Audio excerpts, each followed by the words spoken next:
Hey there, YouTube fans. How you going? Couple of things.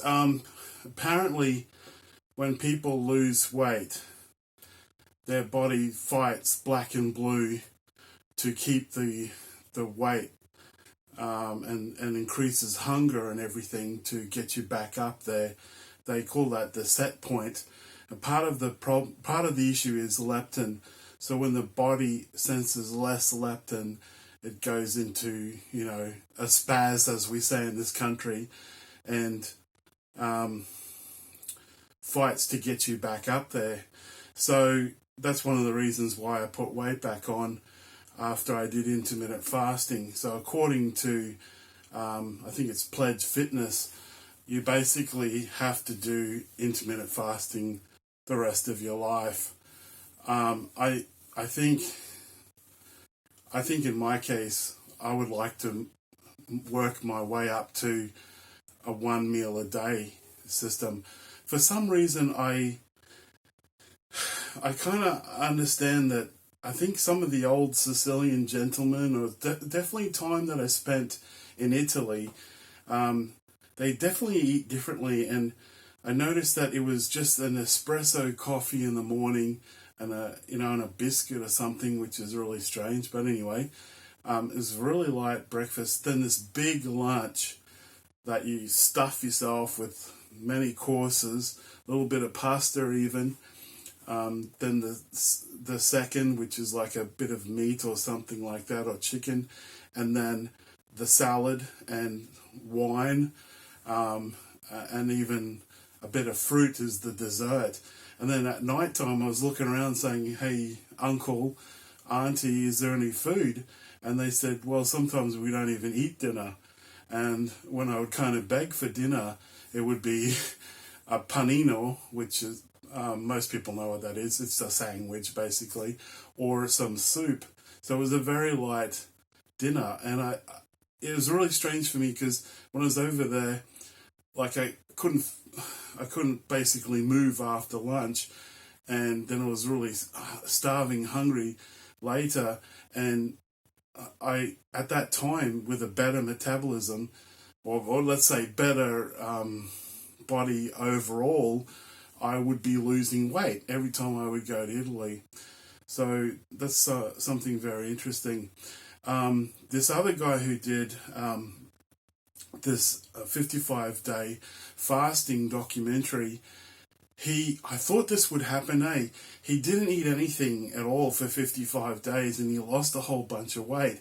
And I've just seen lately that in the last couple of years, he not only put on that weight, he gained a whole bunch of weight on top. He's even bigger again. Because I thought, doing it like that, even though it's fasting, I thought this is going to completely stuff up your metabolism. And I was 100% right. I think the answer so far from the best science that we get seems to be that intermittent fasting is the way to go for, especially for a diabetic, because of how it improves your insulin sensitivity and your hormones, and lowers your insulin and improves your glucose levels and all of that. What is a great concern is that, say, you're eating 2,000 calories a day, you want to lose weight, you drop it by 500 calories, you lose weight. Scientists said that your body becomes more efficient and your metabolism basically drops, and you'll forever have to keep those calories low, say like 1,500 or 1,800 or whatever it is for you, or else you will gain the weight back. And then that's called yo-yo dieting. A lot of people actually end up putting on more weight. What a struggle, this is some scary stuff, for those of us who struggle with our weight. It's an uphill battle. It's really an uphill battle. And I think that's something that you need to be aware of when you go into tackling all of this, that it needs to be a lifestyle change.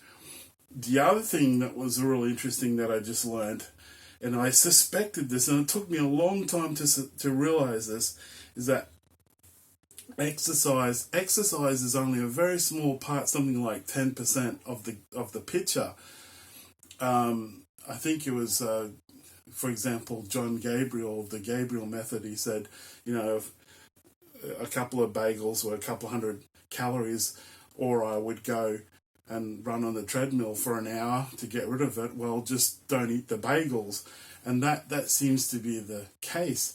I did weights, which you can build muscle, of course, but that isn't apparently it's not such a huge a change in the metabolic rate as well. That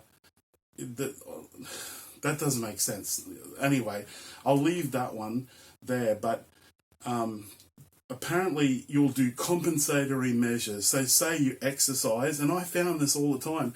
When I would do taekwondo or when I would do weights, I would always eat, and it seemed to be eat a lot more. And I notice this now with my student placement. I'm coming back and I'm stuffing my face after 4 hours of really heavy work and trying to move around at this body weight and do a very hard job. So we kind of do these compensatory strategies to make up for the calories that we burnt, which again, I think, it's all in the diet. It's all in the diet. It's all in the time-restricted eating, eat healthy, and it's something that has to be maintained. It has to be maintained. You have to be vigilant. For us that have the ability to put on weight very easily, it has to be really the rest of your life. It has to be maintained. You have to be vigilant about it. Those are some of the things I've learnt lately, and I hope this helps somebody, and I hope this recorded well. So take care, guys. Peace out. Ciao. Please like, comment, and subscribe.